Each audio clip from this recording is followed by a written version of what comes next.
Hello! Hi! Welcome to in my kitchen official. Please subscribe చేసుకోండి. ఈ ఈరోజు recipe ఏంటంటే ఆనియన్స్ లేకుండా మంచి టేస్టీ మంచి గ్రేవీ కర్రీ చేసేసుకుందామండి.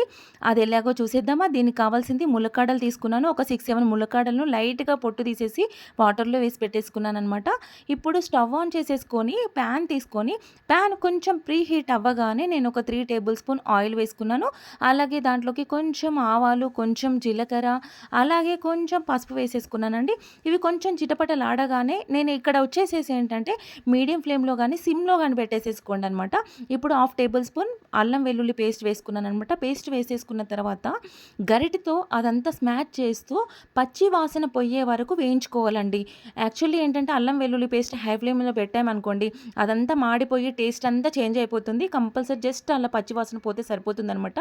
ఇలా వీడియోలో చూపించిన విధంగా. ఇప్పుడు నేను దీంట్లోకి మనం వాటర్‌లో వేసి పెట్టుకున్న ములక్కాడలు ఉన్నాయి గదా! ఇవన్నీ కూడా ఇందులో వేసేసుకున్నాను. ఎందుకు ఇలా వేసుకోవాలి అనంటే మనకు ఆయిల్‌లో కొంచెం ఒకసారి ఈ ములక్కాడల్ని మొత్తం కలిపేసుకొని గరిటెతో ఇలా మంచిగా కలిసిన తర్వాత 2 నిమిషాలు గానీ, 3 నిమిషాలు గానీ మూత పెట్టేసి పక్కన పెట్టేసేసుకోవాలి. దానివల్ల ఏంటంటే ఆయిలు ఆ ములక్కాడలకు మంచిగా పట్టి ముక్కలు విడిపోకుండా మంచిగా టేస్టీగా వస్తదనమాట. అల్లం వెల్లుల్లి పేస్ట్ కూడా ముక్కలలోకెళ్ళిపోయి అలా మూత పెట్టుకొని అంత సేపట్లో మనము ఇప్పుడు మిక్సీలోకి నేను ఒక 100 గ్రామ్స్ పచ్చి కొబ్బరి అనేది తీసుకొని ఒకసారి గ్రైండ్ చేసేసుకోవాలి. మెదగదన్నమాట. అందుకని అలా గ్రైండ్ చేసుకున్న పచ్చి కొబ్బరిలో నేను 4 పచ్చిమిర్చి వేసుకున్నాను.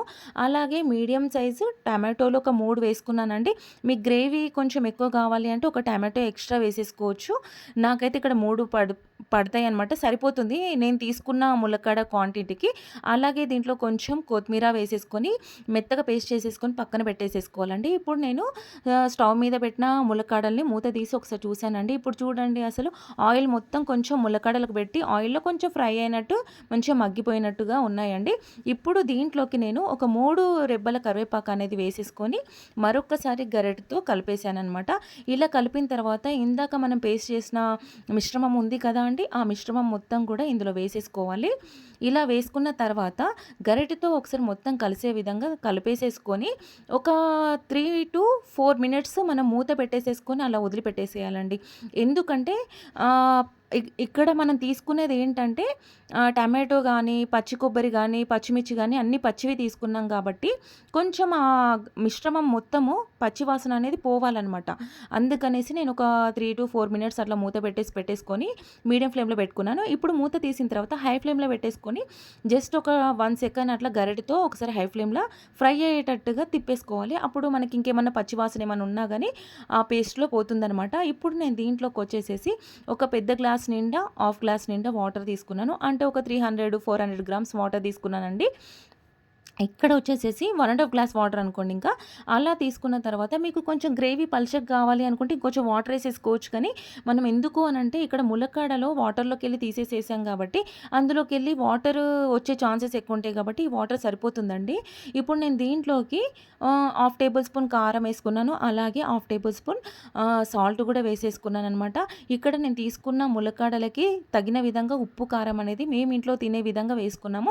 మీరు తీసుకున్న క్వాంటిటీ ప్రకారం అయితే ఉప్పు, కారం మీరు చేసే డిష్ ప్రకారంగా వేసుకోవచ్చనమాట. ఇప్పుడు నేను దీంట్లోకి వేయించిన ధనియా పౌడర్ వేసుకున్నాను. అలాగే నేను ఇంట్లో రెడీ చేసి పెట్టుకున్న గరం మసాలా అనమాట. అది దాచిన చెక్క, లవంగాలు, ఇలాచి లైట్‌గా వేయించి పౌడర్ చేసి పెట్టుకుంటాననమాట. ఈ 3 కలిపేసి ఆ పౌడర్ ఎప్పుడు ఇంట్లో ఉంటుంది కాబట్టి అది కొంచెం జస్ట్ హాఫ్ టేబుల్ స్పూన్ అంటే 2 చిటికెలంతా వేసుకున్నానండి. టేస్ట్‌కి సరిపడేంత సరిపోతుంది.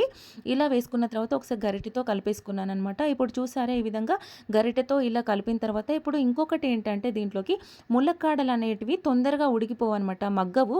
బయటికి ఉడికినట్టు అనిపిస్తుంది. లోపట మగ్గదనమాట గింజల కానుంచి. అందుకనే కొంచెం దీని కుకింగ్‌కి మాత్రం నాకు చేయడానికి మాత్రం ఒక 15-20 మినిట్స్ పట్టిందండి. నేనైతే ఇప్పుడు ఇలా కలిపిన తర్వాత మూత పెట్టుకొని ఒక 15 మినిట్స్ అలా వదిలిపెట్టేసాను. మీడియం ఫ్లేమ్‌లో పెట్టుకొని అలా వదిలిపెట్టేసాను. ఇప్పుడు మూత తీస్తున్నాననమాట. చూసారా అసలు ఆయిల్ అంతా పైకొచ్చేసింది. ఆ ములక్కాడలు కూడా మంచిగా కుక్ అయిపోయినాయనమాట.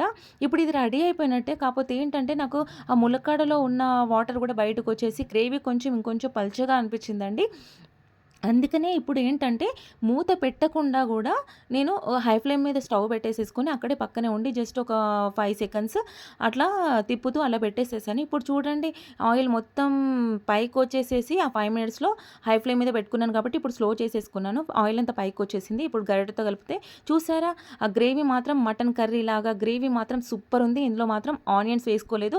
లేదు ఆనియన్‌లు ఎందుకు అల్లం వెల్లుల్లి కూడా వేశారు గదా అనుకుంటారేమో! అల్లం వెల్లుల్లి పేస్ట్ నచ్చని వాళ్ళు కూడా స్కిప్ చేసేసుకొని ఈ విధంగా రెడీ చేసేసుకోవచ్చు. అసలు హోటల్ స్టైల్ కన్నా కూడా సూపర్ అంటే సూపర్‌గా ఉంటుందండి. చాలా బావుంటుంది. నా స్టైల్‌లో ఇలా ఒకసారి కుక్ చేసేసుకోండి. ఇదెప్పుడు అంటే అప్పుడెప్పుడో ఆనియన్స్ ఎక్కువ రేటు 200 కేజీ అలా 300 కేజీ అమ్మినప్పుడు ఎవరేం అప్పుడు కొనుక్కోలేదు కదా! అప్పుడు ట్రై చేశాను. నాకిప్పుడు గుర్తొచ్చిందనమాట ఈ కర్రీ. ఒకసారి చూపిద్దామనేసి ఇలా నేను ట్రై చేశాను.